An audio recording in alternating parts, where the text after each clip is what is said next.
there and welcome back. We're going to be getting into the third lesson here, which is titled Tableau. Yes, it does sound a little different.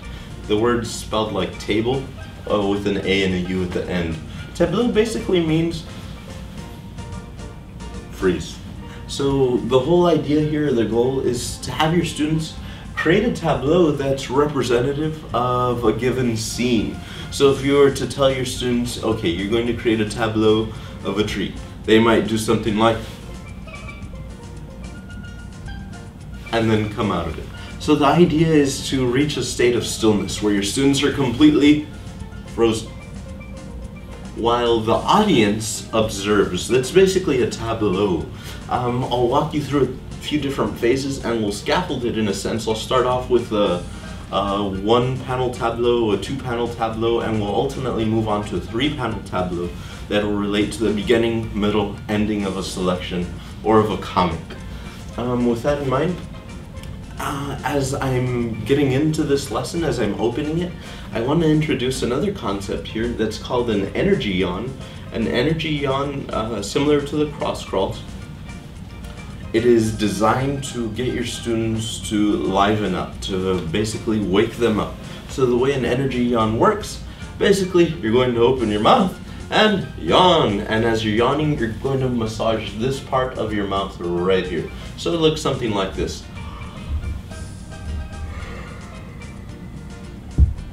The idea is basically to wake your students up.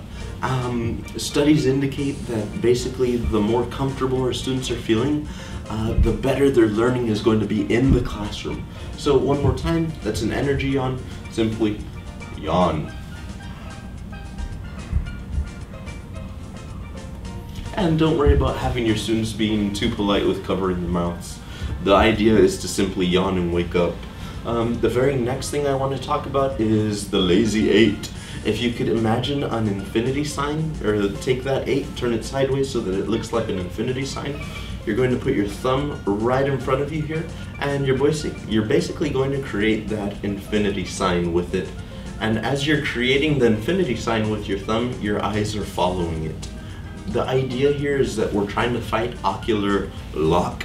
When you look at your student and your student's kind of like, and you're like, what are they looking at? When they're kind of like in that dazed state of a stare, the ideal way to combat that is to say, hey, look! And as they look, they get out of that ocular lock or out of that daydream or stare.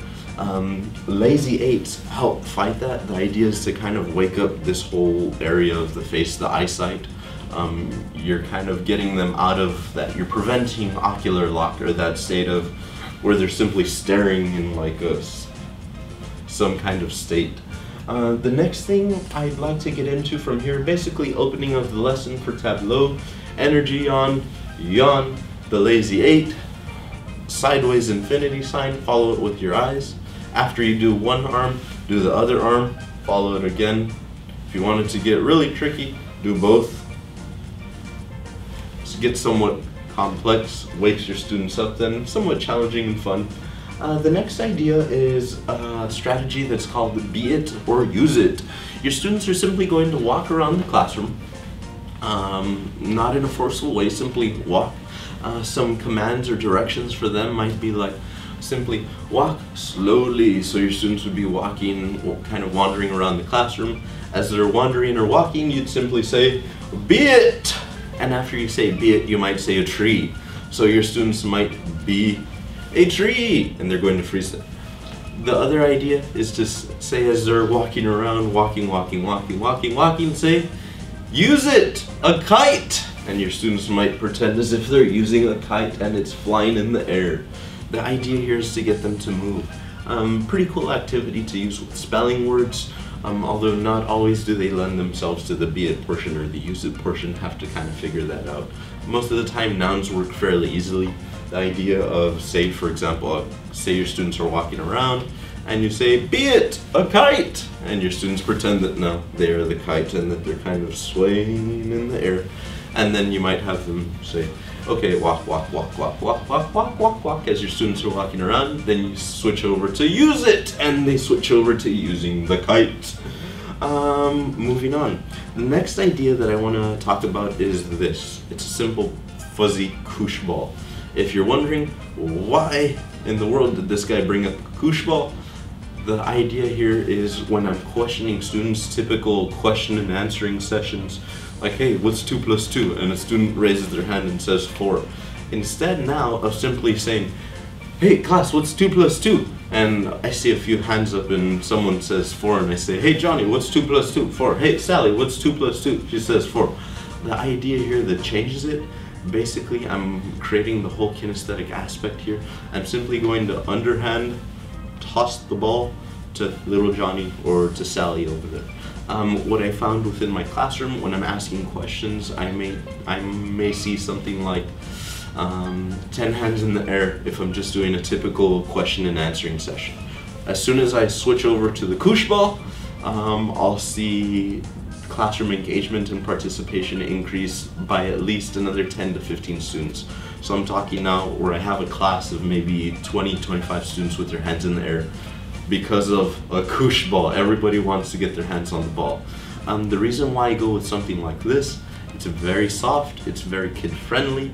I don't have to worry about hurting a student. Students also don't have to worry about it themselves. I work with 5th graders. A lot of the times girls are really afraid to catch the ball. This is something that's very, very easy for them. They love kind of holding on to it and just kind of hanging on to it for the duration of the answer. As soon as they're done, they simply toss it right back to me. I get ready, set up for the next one. At this point in time in my class, I could go through maybe about 15 kids within a minute for a simple, like, what's 2 plus 2 type of answer. From there, after using be it or use it, I use the koosh ball for maybe like a reflection. Hey, what'd you like about the be it or use it activity? Toss it, they throw it right back. So that's the idea of a koosh ball. By the way, one more thing with the koosh ball, I prefer it over stress balls just because of the fact that it does not bounce very easily. Stress balls sometimes bounce, tennis balls bounce, they're a lot harder. Somebody can get hurt. Koosh balls just kind of fall and that's it.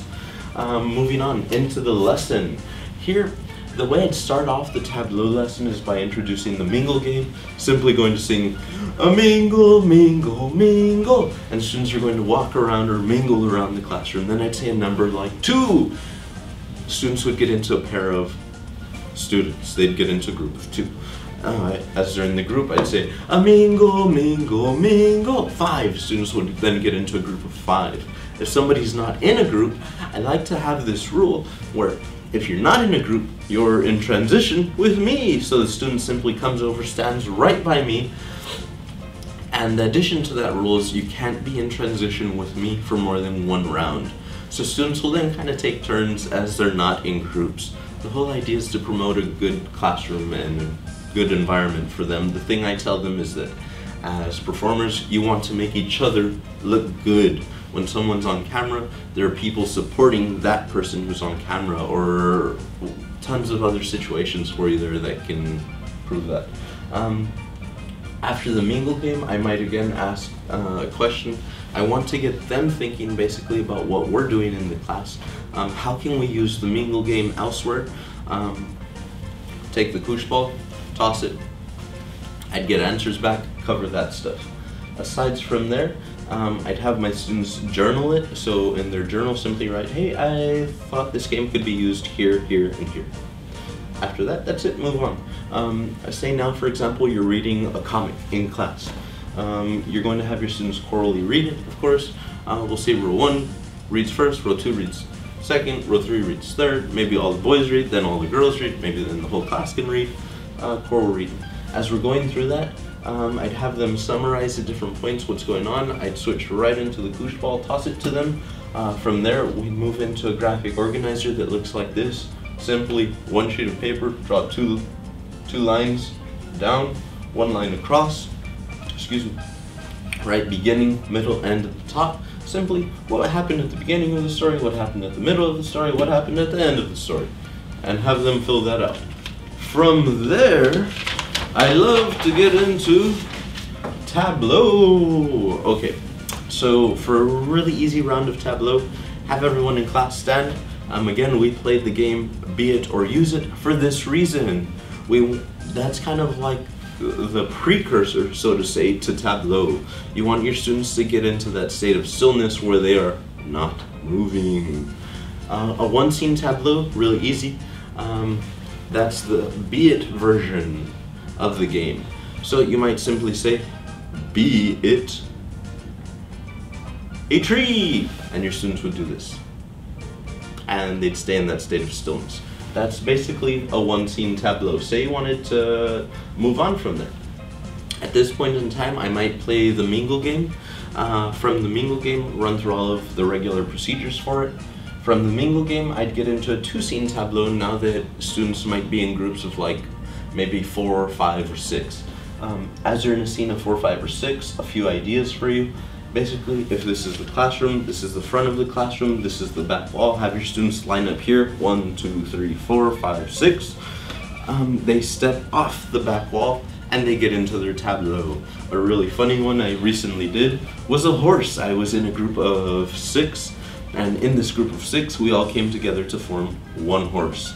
As you're going through this, it's really important that you list the different scenes that you give your groups on the board. So for example, once I have this group and they're ready to go, I'd simply come over and whisper, a horse. And they'd know to get into the Tableau of a horse. I'd come over, visit this group, I'd give them something very different, like a tree. I'd visit another group, give them something very different. You can use different nouns, you can use different scenes. That makes it really easy. As they're on stage, ready to perform their two-scene Tableau, basically, whole class is seated. Students are at the back wall. Teacher says, step off the back wall. As the students step off the back wall, rest of the students observing, close their eyes. This is kind of symbolic of the curtain closing. The group that's up front performing simply gets into the Tableau of the tree or whatever they may be creating all together. Think of scene tableaus that include scenes as every person in the group being part of the tree or a part of. One student might be the stump, another student might be branches. Those are ideas for you. After that, you come back to your story. So we've kind of reviewed a one-scene Tableau, a two-scene Tableau. Now we're getting into a three-scene Tableau that includes the beginning, middle, end that we had just reviewed with the story or comic that we read. Basically, idea, take the beginning of the story, turn it into a scene. Now pick one really important theme that you liked in there, turn it into a Tableau. Move on to the second, move on to the third. So scene 1, beginning, scene 2, middle, scene 3, end. Practice those tableaus, set them up, how do you want them, give time. Again, at the end, before we get into performances, teacher says, or does the clap. Whole class claps back. Or you could do the whole class responds back. And everyone's in a state of stillness at this point. From there, I'd say, okay, on go. We're all gonna set up, we're getting set up here, we're all ready, we're going through one practice round.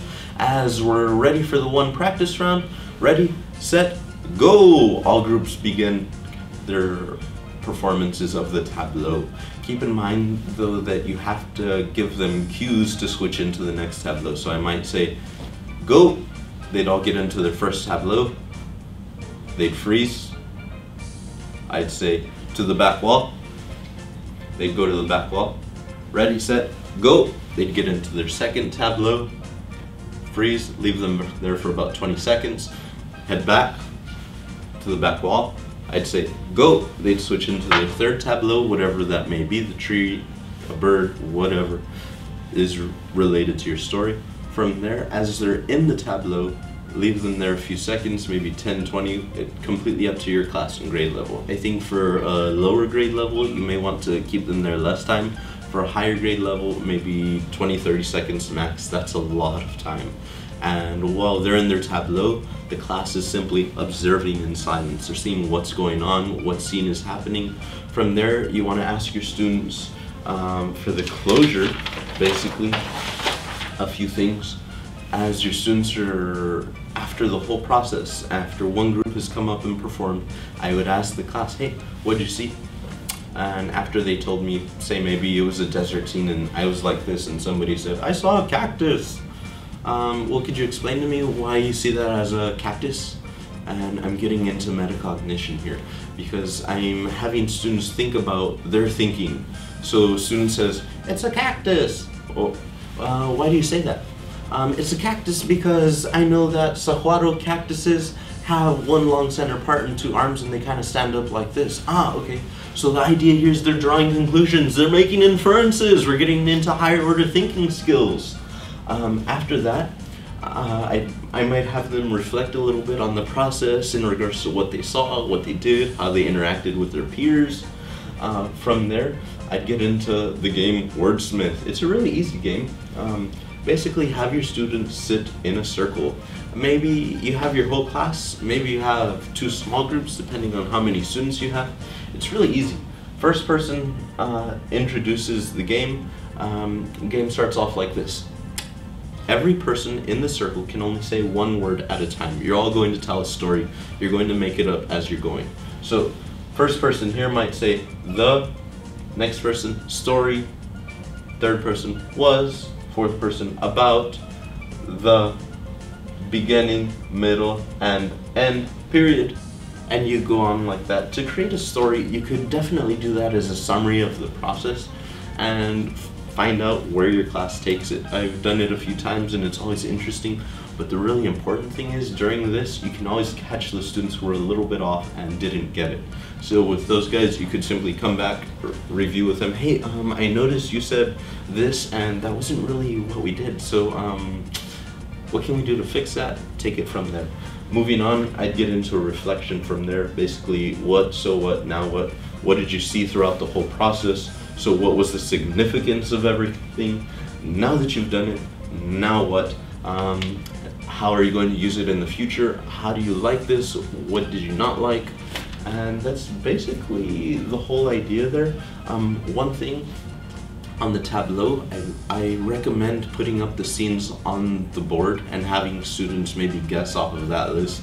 Because if I'm here in a desert scene and the class is saying or thinking to themselves, I know, it's a city. And here I am in a desert scene, or maybe at the end of the scene you ask your students, is it a city? And they say no. Is it a desert? Then they'd say yes. So it makes it easier for them and you don't want them to be guessing things that are like way off in left field. That's basically Tableau. It's a really fun thing to do. It does take a little bit of practice. I like to start it off with a simple game of be it or use it. From there, you move into a one-panel Tableau, then a two-panel Tableau, ultimately up to a three-panel. If you're working with a smaller grade level, I might leave it at one panel. If you're working with a higher grade level, three panel, no problem. In 5th grade, I use 3 panels on a regular basis. A 3-panel Tableau, kids love it, they always have fun. And that's about it for the 3rd lesson. Thank you very much again for your time and attention. Hope you picked up a few good ideas. Thanks again. See you soon.